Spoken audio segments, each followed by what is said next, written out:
AKTU के exams के लिए अभी भी यूट्यूब के रैंडम वीडियोस देख रहे हो? मुझे भी वही प्रॉब्लम थी। फिर मैंने डाउनलोड किया यूनिक सीरीज ऐप जो AKTU के सिलेबस के हिसाब से बना है। अब हर सब्जेक्ट एकदम इजी लगता है। यहाँ मिलते हैं जो वीडियो लेक्चर्स, नोट्स और प्रीवियस ईयर पेपर्स, सब AKTU सिलेबस के अकॉर्डिंग। बेस्ट पार्ट, पहली परचेज पे 20% ऑफ भी है। बस कोड यूज करो, सेव 20। डाउनलोड करो अभी Unique Series app, smart students की choice. So hello hello hello everyone, I hope आप सभी लोग अच्छे होंगे एंड सब लोगों को ये बहुत प्यारा सा कोर्स जो हमारा चल रहा है which is design and analysis of algorithm बहुत अच्छे से समझ में आ रहा होगा। कोई भी डाउट्स नहीं होंगे, सारे के सारे कॉन्सेप्ट्स क्लियर होते जा रहे होंगे। तो ये हमारे यूनिट थर्ड का पार्ट 2 है। मैं बोल सकती हूँ यहाँ पे हमारी हाफ यूनिट कवर्ड हो गई है। अब आप लोग सोचोगे दीदी मतलब प्रीवियस वीडियो में सिर्फ 2-3 पार्ट थे, इस वीडियो में भी 2-3 पार्ट हैं, कि मतलब हर वीडियो ऐसी होने वाली है कि हर यूनिट की। तो नहीं, क्योंकि टॉपिक्स ईजी हैं, ज़्यादा टफ टॉपिक्स नहीं है इसलिए। बट आई होप अगर आप ये वाली वीडियो देख रहे हो तो विच मीन्स आपने प्रीवियस वाली वीडियो देख ली होगी। बट अगर प्रीवियस वाली वीडियो नहीं देखी है तो मैं यही रिकमेंड करूँगी कि जाके प्लीज़ वीडियो को पॉज करो, प्रीवियस वाली वीडियो देखो, because each video is linked to one another, तो चीज़ें आपको समझ नहीं आएंगी। चलिए विदाउट एनी फर्दर डिले हम स्टार्ट करते हैं और आज का लेक्चर बहुत ज़्यादा इंटरेस्टिंग होने वाला है। तो जो हम सबसे पहला टॉपिक पढ़ेंगे विच इज़ ग्रीडी मेथड।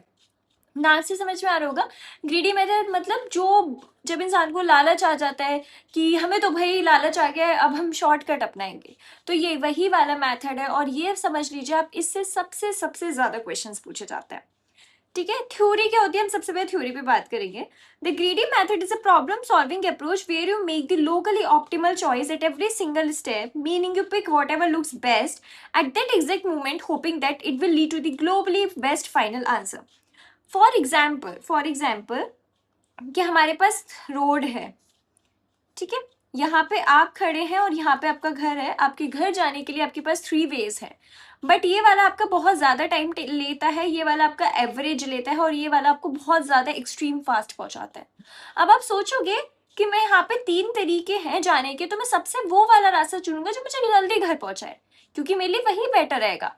तो आपने ये वाला वे चुना, राइट। तो this is the greedy approach. Greedy approach क्या बोलते हैं कि आप एट दैट पर्टिकुलरली मोमेंट, जो आपका सिनेरियो चल रहा है उस पर्टिकुलरली मोमेंट पे आप कौन सा वे चुनते हो, कौन सा रास्ता देखते हो, राइट, जिससे कि आप अपने फाइनल ऑप्टिमल सोल्यूशन तक पहुंच पाए, जिससे आप अपने जल्दी जो चीज़ आप चाहते हो वो चीज़ आपको जल्दी मिल पाए, right.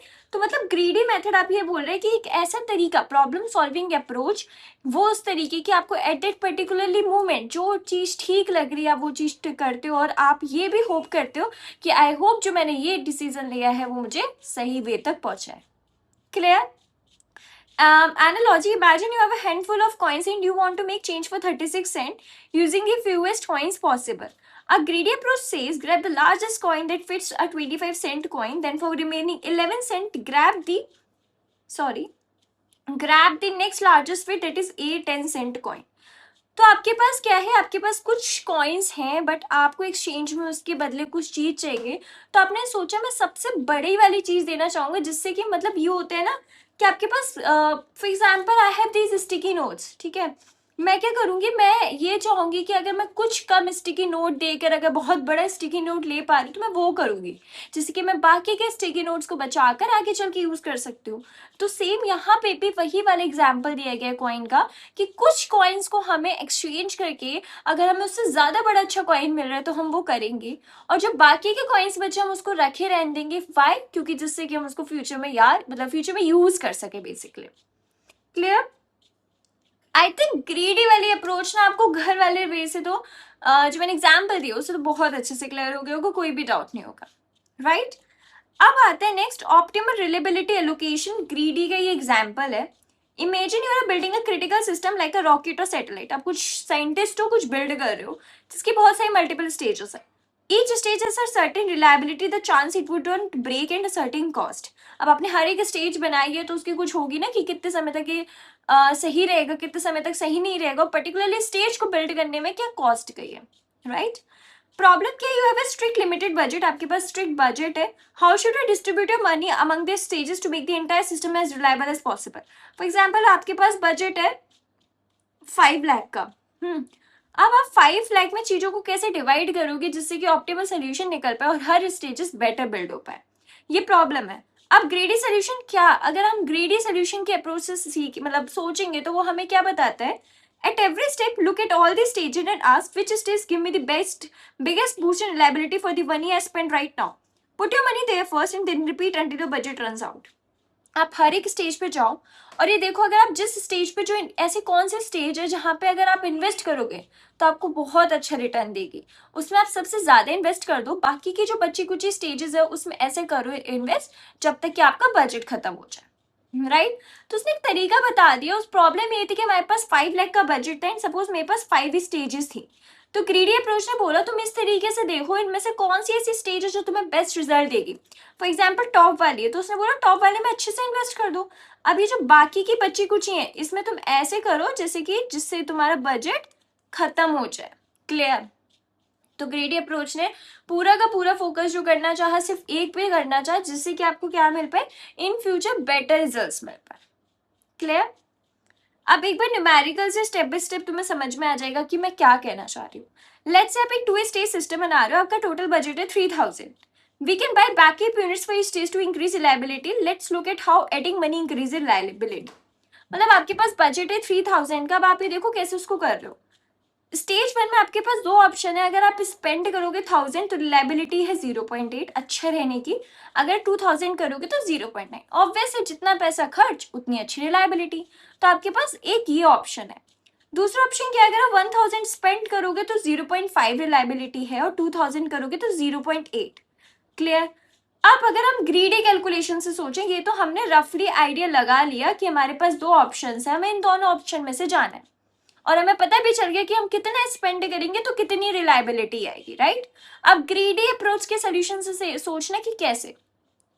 Let's check which option gives the best bang for your buck. ठीक है, आपने बोला कि हम वो देखेंगे जो हमें सबसे ज्यादा आउटपुट रिटर्न दे रहा है। उसने बोला ठीक है। आपने बोला अगर हम ऐड कर देंगे 1000 स्टेज 1 में तो हमें जो रिलायबिलिटी मिल रही है वो डायरेक्ट 0 से 0.8 की मिल रही है, जो कि काफी अच्छी है। बट अगर हम सेम स्टेज 2 में 1000 इन्वेस्ट करें तो हमें रिलायबिलिटी सिर्फ 0.5 की मिल रही है। यानी कि अगर मैं ये देखूं तो मुझे स्टेज 2 में घाटा हो रहा है, क्योंकि 0 से 0.8 पहुंचा रहा है आपका स्टेज 1 और 0 से आपको स्टेज 2 पहुंचा रहा है 0.5। तो ये तो बेकार का सौदा है ना, मैं क्यों करूंगा बेकार का सौदा, मैं तो अच्छा वाला करूंगा। तो मेरे लिए तो ये बेटर ऑप्शन है, राइट। तो आपने बोला कि मैं स्पेंड करूंगा 1000 तो अपने स्टेज 1 पे, ये तो क्लियर है। उसने बोला ठीक है, अगर आपने स्पेंड अपने ये था, आपको 2 स्पेंड करने थे मनी, एक तो 1000 2000, तो आपने 1000 का तो सोचा कि भैया मैं 1000 अपना किधर इन्वेस्ट करूंगा, स्टेज 1 में। 2000 कहाँ करोगे, बजट तुम्हारे 3000 का है ना, तो उसमें सब कितने बचे 2000। अब ये देखो उसे 2000 का बोला, अब मैं सेम 2000 वही इन्वेस्ट करूंगा जहां मुझे ज्यादा रिटर्न हो रहा है। उसने बोला जैसे ही मैं 1000 अपना स्टेज 1 में लगाता हूं तो मुझे जो मिल रहा है 0.8 से 0.9। ये देखो आपको 0.8 से डायरेक्ट 0.9 मिल रहा है। क्यों? क्योंकि आप 0 से क्यों नहीं लगा रहे, क्योंकि आपने 1000 तो इन्वेस्ट कर दिया है ना, जितना इन्वेस्ट कर दिया उसके बाद, राइट। तो आपने बोला कि 0.8 से 0.9 मिल रहा है, हमें सिर्फ गेन कितने का हो रहा है 0.1 का। बट अगर मैं सेम स्टेज 2 में लगाता हूँ 0 से 0.5 में तो मुझे गेन हो रहा है 0.5 का। क्यों? क्योंकि मैंने स्टेज 2 में डायरेक्ट 0 से क्यों बोला, क्योंकि आप स्टेज 2 में नहीं लगा रहे हो रिलायबिलिटी, मतलब आपने स्टेज 2 में तो 1000 इन्वेस्ट ही नहीं करा है, राइट। तो आपने देखा कि अगर मैं स्पेंड करूंगा 1000 स्टेज 2 में तो मुझे ज्यादा अपग्रेड है, तो मैं 1000 अपना कहाँ पे लगाऊंगा, स्टेज 2 में।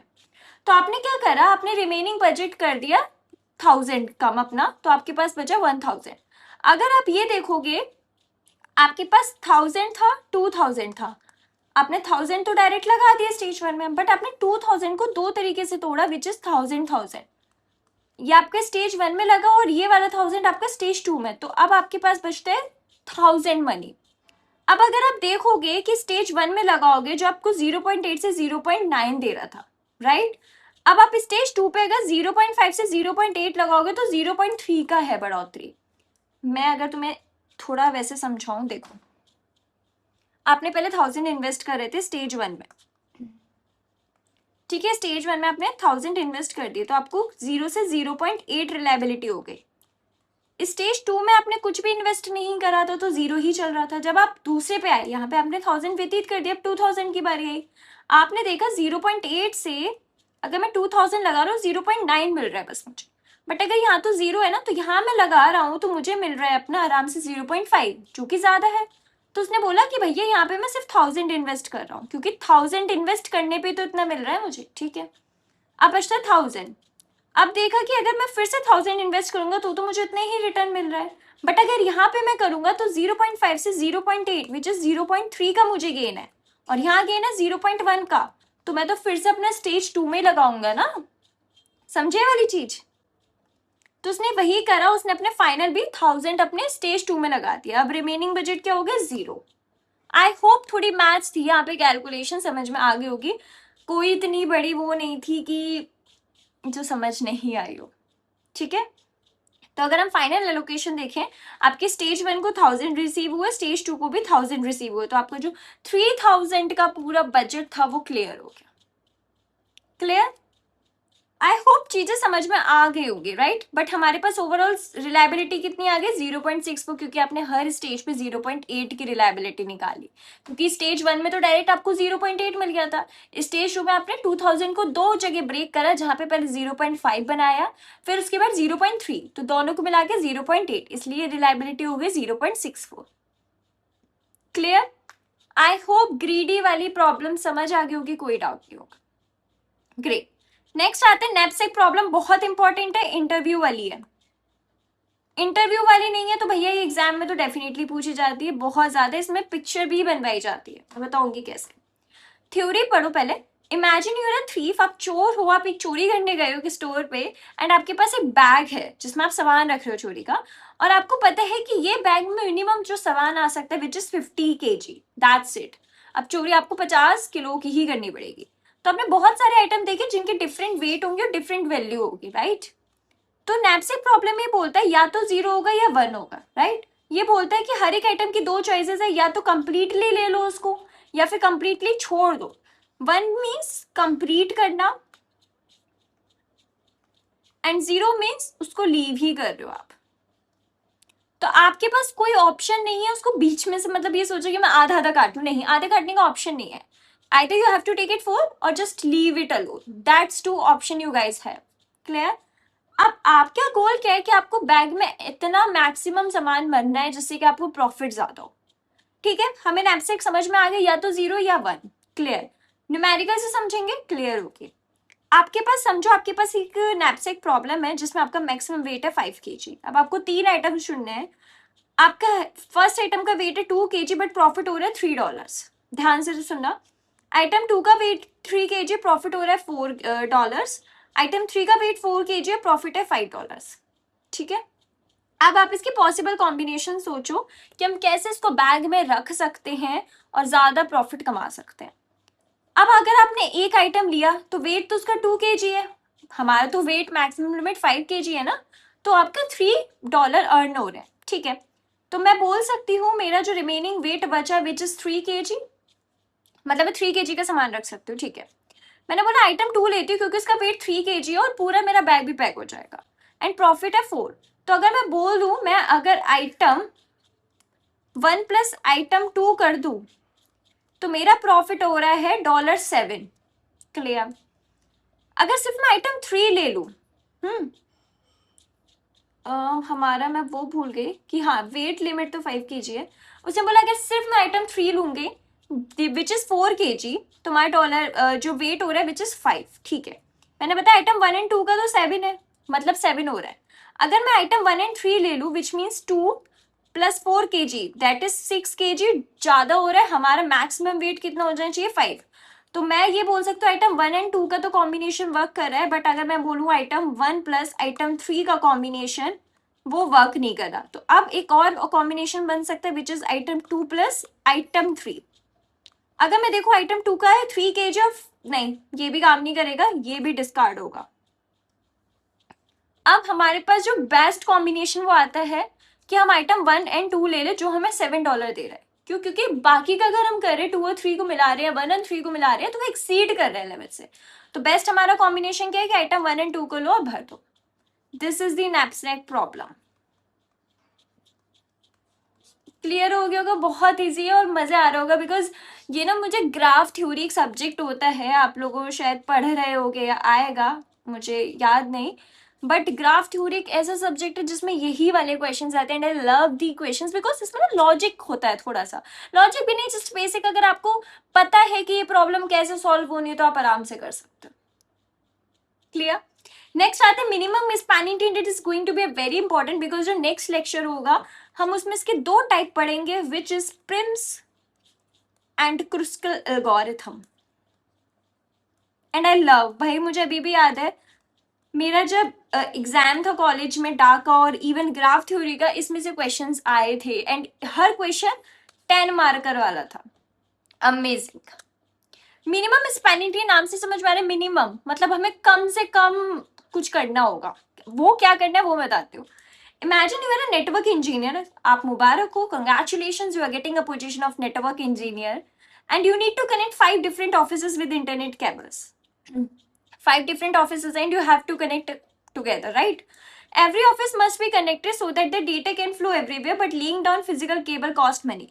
So you want to spend the minimum amount of money possible. आपको इस तरीके से डिजाइन करना है कि आप उसमें कम से कम मनी इन्वेस्ट कर सको, right? That is minimum spanning tree, which means आप ऐसे चीजों को करो डिजाइन वगैरह जहां पे आपको क्या करना पड़े, लेस मनी इन्वेस्ट करना पड़े, less money invest and more output, और ज्यादा आउटपुट निकले। इन computer science a connected network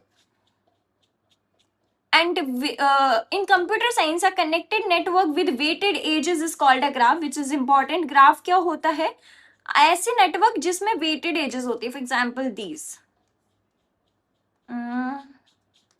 A B C D 5 2 7 8 as है, इसका वेट कितना है 8 kg, तो ये हमारा क्या हो गया, ये एक टाइप का ग्राफ है। तो ग्राफ क्या होता है, कैसा कनेक्टेड नेटवर्क, और ये कनेक्टेड है क्यों, क्योंकि आपस में हर चीज मिल रही है, कोई जगह नहीं छोड़ी गई, राइट? ऐसा नेटवर्क जो कनेक्टेड और वेटेड एजेस है, हम उसको क्या बोलते हैं, ग्राफ बोलते हैं। But minimum spanning tree subset होता है जिसका that connect all vertices together with a minimum possible total edge weight without forming any close loop, which is important. Minimum spanning tree क्या होता है, ऐसा होता है जहां पे भी आपका कनेक्टेड नेटवर्क ही होता है बट लूप नहीं बन रही होती है, राइट? आपकी लूप नहीं बन रही होती और सब में वेट होते हैं, which is a minimum spanning tree. और अगर अभी समझ नहीं आए तो कोई बड़ी बात नहीं है, क्योंकि नेक्स्ट जो हमारा लेक्चर होगा हम डिटेल में मिनिमम स्पैनिंग ट्री वहां समझेंगे। Clear? But minimum spanning tree का तुम ऐसे समझ सकते हो, एक ऐसी चीज है जहां पे तुम्हें लेस मिनिमम एज का मिनिमम जो तुम्हें वेट करना है वो करना है, मतलब minimum possible total edge weight, कम से कम वेट आए और सारी की सारी चीजें कनेक्टेड हो जाए, कोई लूप ना बने, इंपॉर्टेंट है, कोई लूप नहीं बनी चाहिए। क्लियर? आई होप आपको आज का लेक्चर समझ में आ गया होगा। नेक्स्ट लेक्चर मैंने पहले ही बता दिया प्रिम्स एंड क्रुस्कल्स होने वाला है, this is going to be maybe last lecture of this unit and it's going to be very very very super amazing because I love the concept of prims and cruscals and I bet you कि आपको भी बहुत मजा आने वाला है, because जब questions आते थे ना I got super excited in my exams because ये समझिए फ्री के नंबर तुम ले रहे हो यहाँ से, या फ्री के नंबर जो तुम गैदर कर सकते हो, जस्ट तुम्हें एक बार कॉन्सेप्ट समझ में आ गया इसका, तुम फ्री के नंबर उठाओगे, that's it, that's my guarantee. Okay, so this is all for today. I hope you are enjoying the डाल लेक्चर्स जो भी अभी हम लोगों ने पढ़े। तो मैं यही बोलूँगी जिसने अभी तक की वीडियोस नहीं देखी हैं तो जाके तो पहले प्रीवियस वीडियोस देखो, बिकॉज हर एक वीडियो आपस में लिंक्ड है तो चीज़ें समझ नहीं आएंगी। This is all for today, बहुत जल्दी मिलते हैं नेक्स्ट लेक्चर के साथ। Till then keep learning and keep exploring. रुको ज़रा, अगर आपको ये सीरीज़ पसंद आ रही है तो जल्दी से जाइए यूनिक सीरीज़ का ऐप डाउनलोड करिए, लिंक आपको डिस्क्रिप्शन में मिल जाएगा। वहाँ पे आपको हर एक टॉपिक वाइज की डिटेल वीडियोस मिलनी है, प्लस PDF नोट्स भी मिलने हैं। तो वेट किस चीज़ का कर रहे हो, जल्दी से जाओ वहाँ पे जाके अपने डाउनलोड करो app. And yes, one more thing, इस वीडियो को लाइक भी करना अगर अच्छी लग रही है, हिट करो, सब्सक्राइब करो चैनल को एंड मेक श्योर आप ऐप डाउनलोड कर लो।